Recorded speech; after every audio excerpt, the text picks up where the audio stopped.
اعوذ باللہ من الشیطان الرجیم۔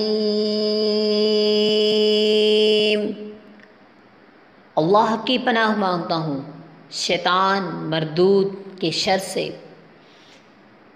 بسم اللہ الرحمن الرحیم۔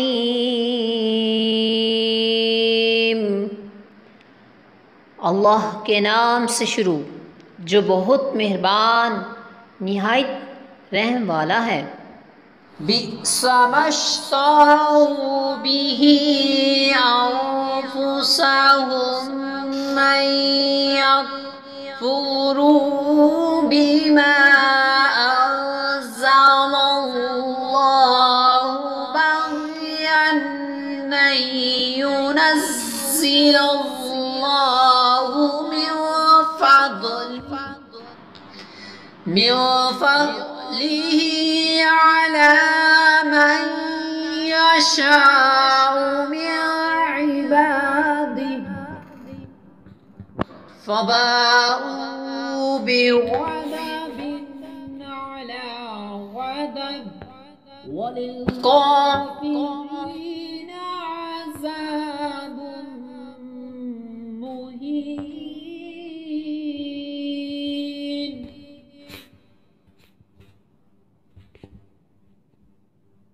کس برے مجلوں انہوں نے اپنی جانوں کو خریدا کہ اللہ کے اتارے سے منکر ہو، اس کی جلن سے کہ اللہ اپنے فضل سے اپنے جس بندے پر چاہے وہی اتارے، تو غضب پر غضب کے سزاوار ہوئے اور کافروں کے لیے ذلت کا عذاب ہے۔ یہودیوں نے حضور اقدس صلی اللہ علیہ وسلم پر ایمان لانے کی بجائے کفر اختیار کیا، اور ایمان کی جگہ کفر خریدنا سارے کا سودا ہے۔ اسی سے ہر آدمی نصیحت حاصل کرے کہ ایمان کی جگہ کفر، نیکیوں کی جگہ گناہ، اطاعت کی جگہ نافرمانی، رضا الہی کی جگہ اللہ تعالیٰ کی غضب کا سودا بہت سارے کا سودا ہے۔ یہودیوں کی خواہش تھی کہ بنی اسرائیل میں سے کسی کو ملتا، لیکن جب انہوں نے دیکھا کہ وہ اس منصب سے محروم رہے اور بنی اسماعیل کو یہ منصب مل گیا، تو وہ حسد کی وجہ سے حضور پر نور صلی اللہ تعالی علیہ وسلم پر اور ان پر نازل ہونے والی اللہ تعالیٰ کی کتاب قرآن مجید کے منکر ہو گئے۔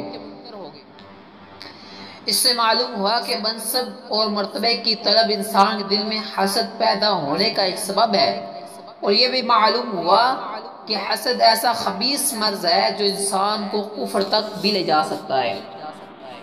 دوستوں، حسد کی تعریف یہ ہے کہ کسی مسلمان بھائی کو ملنے والی نعمت چھن جانے کی آرزو کی جائے، اور ایسی آرزو کی برائی محتاج بیان نہیں۔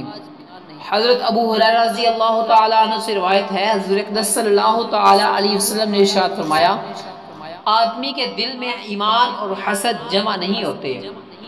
حضرت معاویہ بن حیدہ رضی اللہ تعالیٰ عنہ سے روایت ہے، حضور پر نور صلی اللہ تعالیٰ علیہ وسلم نے ارشاد فرمایا، حسد ایمان کو اس طرح تباہ کر دیتا ہے جیسے صبر یعنی ایک درخت کا انتہائی کڑوا نچوڑ شہد کو تباہ کر دیتا ہے۔